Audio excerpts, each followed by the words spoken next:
Добрый день, друзья! Сегодня хочу вам дать один такой небольшой полезный совет и лайфхак по эксплуатации вашей микроволновой печи. Я часто сталкиваюсь с такой проблемой, то что после разогревания пищи, которая до этого была пожарена на масле, на жире, неважно, и после этого разогревается в микроволновке, вся микроволновка, все ее стенки остаются в грязном виде.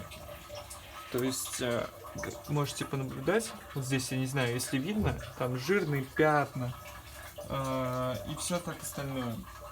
Эту процедуру я специально сейчас проделал, чтобы вы наглядно увидели, что остается после разогревания жареной пищи в микроволновке.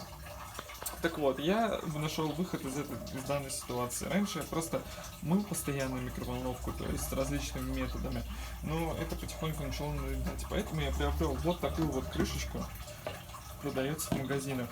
Очень полезная вещь на самом деле. Ставите еду, накрываете ее вашей крышкой, и все. Никакой жирные капли и брызги не попадают на стенки микроволновки. И мыть ее больше не придется. Ну, по крайней мере, придется это делать раза в 3-4 реже.